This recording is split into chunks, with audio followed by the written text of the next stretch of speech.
Welcome to the day 2 of the 25th week of the 52-week Bible hearing plan. Let's listen to Leviticus chapter 4 to 6. Chapter 4. The Lord said to Moses, "Say to the Israelites, when anyone sins unintentionally and does what is forbidden in any of the Lord's commands, if the anointed priest sins, bringing guilt on the people, he must bring to the Lord a young bull without defect as a sin offering for the sin he has committed. He is to present the bull at the entrance to the tent of meeting before the Lord. He is to lay his hand on its head and slaughter it before the Lord. Then the anointed priest shall take some of the bull's blood and carry it into the tent of meeting. He is to dip his finger into the blood and sprinkle some of it 7 times before the Lord in front of the curtain of the sanctuary. The priest shall then put some of the blood on the horns of the altar of fragrant incense that is before the Lord in the tent of meeting. The rest of the bull's blood he shall pour out at the base of the altar of burnt offering at the entrance to the tent of meeting. He shall remove all the fat from the bull of the sin offering, the fat that covers the inner parts or is connected to them, both kidneys with the fat on them near the loins, and the covering of the liver, which he will remove with the kidneys, just as the fat is removed from the ox sacrificed as a fellowship offering. Then the priest shall burn them on the altar of burnt offering. But the hide of the bull and all its flesh, as well as the head and legs, the inner parts and offal, that is all the rest of the bull, he must take outside the camp to a place ceremonially clean, where the ashes are thrown, and burn it in a wood fire on the ash heap. If the whole Israelite community sins unintentionally and does what is forbidden in any of the Lord's commands, even though the community is unaware of the matter, they are guilty. When they become aware of the sin they committed, the assembly must bring a young bull as a sin offering and present it before the tent of meeting. The elders of the community are to lay their hands on the bull's head before the Lord, and the bull shall be slaughtered before the Lord. Then the anointed priest is to take some of the bull's blood into the tent of meeting. He shall dip his finger into the blood and sprinkle it before the Lord 7 times in front of the curtain. He is to put some of the blood on the horns of the altar that is before the Lord in the tent of meeting. The rest of the blood he shall pour out at the base of the altar of burnt offering at the entrance to the tent of meeting. He shall remove all the fat from it and burn it on the altar, and do with this bull just as he did with the bull for the sin offering. In this way the priest will make atonement for them, and they will be forgiven. Then he shall take the bull outside the camp, and burn it as he burned the first bull. This is the sin offering for the community. When a leader sins unintentionally and does what is forbidden in any of the commands of the Lord his God, he is guilty. When he is made aware of the sin he committed, he must bring as his offering a male goat without defect. He is to lay his hand on the goat's head and slaughter it at the place where the burnt offering is slaughtered before the Lord. It is a sin offering. Then the priest shall take some of the blood of the sin offering with his finger and put it on the horns of the altar of burnt offering, and pour out the rest of the blood at the base of the altar. He shall burn all the fat on the altar as he burned the fat of the fellowship offering. In this way the priest will make atonement for the man's sin, and he will be forgiven.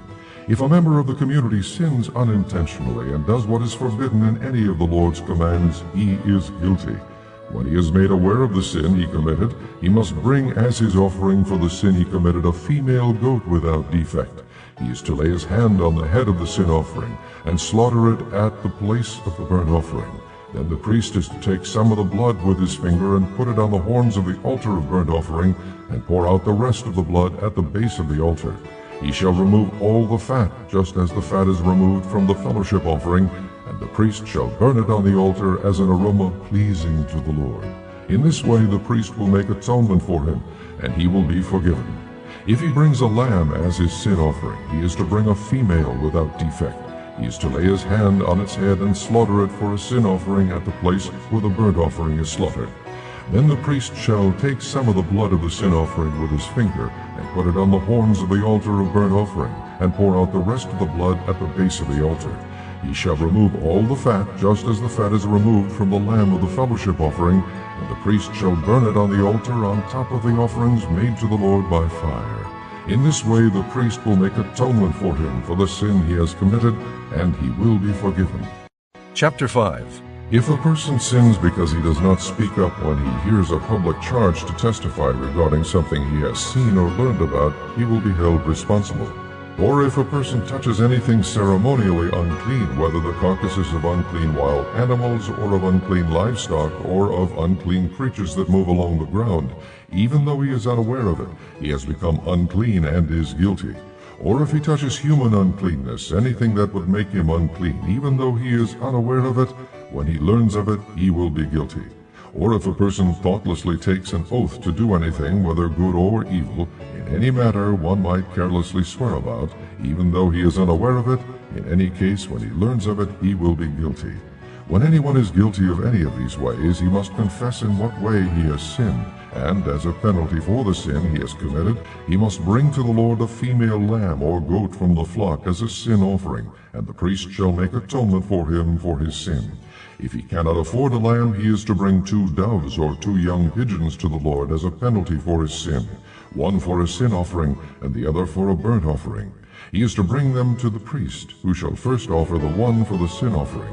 He is to wring its head from its neck, not severing it completely, and is to sprinkle some of the blood of the sin offering against the side of the altar. The rest of the blood must be drained out at the base of the altar. It is a sin offering. The priest shall then offer the other as a burnt offering in the prescribed way, and make atonement for him for the sin he has committed, and he will be forgiven. If, however, he cannot afford 2 doves or 2 young pigeons, he is to bring as an offering for his sin 1/10 of an ephah of fine flour for a sin offering. He must not put oil or incense on it, because it is a sin offering. He is to bring it to the priest, who shall take a handful of it as a memorial portion, and burn it on the altar on top of the offerings made to the Lord by fire. It is a sin offering. In this way the priest will make atonement for him for any of these sins he has committed, and he will be forgiven. The rest of the offering will belong to the priest, as in the case of the grain offering. The Lord said to Moses, When a person commits a violation and sins unintentionally in regard to any of the Lord's holy things, he is to bring to the Lord as a penalty a ram from the flock, one without defect, and of the proper value in silver according to the sanctuary shekel. It is a guilt offering. He must make restitution for what he has failed to do in regard to the holy things. Add 1/5 of the value to that, and give it all to the priest, who will make atonement for him with the ram as a guilt offering, and he will be forgiven. If a person sins and does what is forbidden in any of the Lord's commands, even though he does not know it, he is guilty and will be held responsible. He is to bring to the priest as a guilt offering a ram from the flock, one without defect and of the proper value. In this way the priest will make atonement for him for the wrong he has committed unintentionally, and he will be forgiven. It is a guilt offering. He has been guilty of wrongdoing against the Lord.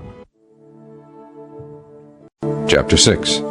The Lord said to Moses, If anyone sins and is unfaithful to the Lord by deceiving his neighbor about something entrusted to him, or left in his care, or stolen, or if he cheats him, or if he finds lost property and lies about it, or if he swears falsely, or if he commits any such sin that people may do, when he thus sins and becomes guilty, he must return what he has stolen or taken by extortion, or what was entrusted to him, or the lost property he found, or whatever it was he swore falsely about. He must make restitution in full, add 1/5 of the value to it, and give it all to the owner on the day he presents his guilt offering. And as a penalty he must bring to the priest, that is, to the Lord, his guilt offering, a ram from the flock, one without defect and of the proper value. In this way the priest will make atonement for him before the Lord, and he will be forgiven for any of these things he did that made him guilty. The Lord said to Moses, Give Aaron and his sons this command. These are the regulations for the burnt offering. The burnt offering is to remain on the altar hearth throughout the night till morning, and the fire must be kept burning on the altar. The priest shall then put on his linen clothes with linen undergarments next to his body, and shall remove the ashes of the burnt offering that the fire has consumed on the altar, and place them beside the altar. Then he is to take off these clothes and put on others, and carry the ashes outside the camp to a place that is ceremonially clean.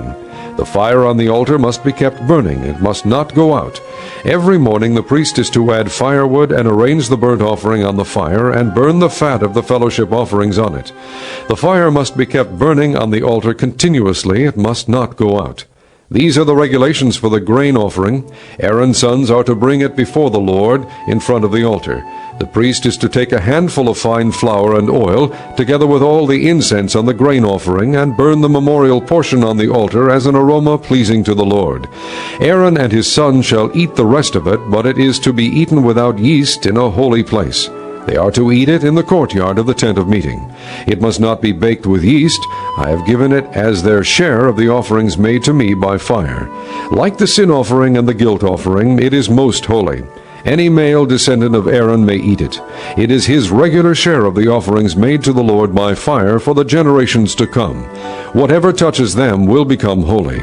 The Lord also said to Moses, This is the offering Aaron and his sons are to bring to the Lord on the day he is anointed, 1/10 of an ephah of fine flour as a regular grain offering, half of it in the morning and half in the evening.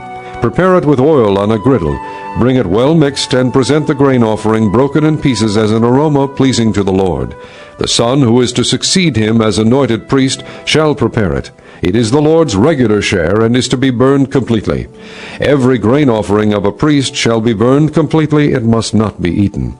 The Lord said to Moses, Say to Aaron and his sons, These are the regulations for the sin offering. The sin offering is to be slaughtered before the Lord in the place the burnt offering is slaughtered. It is most holy. The priest who offers it shall eat it. It is to be eaten in a holy place in the courtyard of the tent of meeting. Whatever touches any of the flesh will become holy, and if any of the blood is spattered on a garment, you must wash it in a holy place. The clay pot the meat is cooked in must be broken. But if it is cooked in a bronze pot, the pot is to be scoured and rinsed with water. Any male in a priest's family may eat it. It is most holy. But any sin offering whose blood is brought into the tent of meeting to make atonement in the holy place must not be eaten. It must be burned.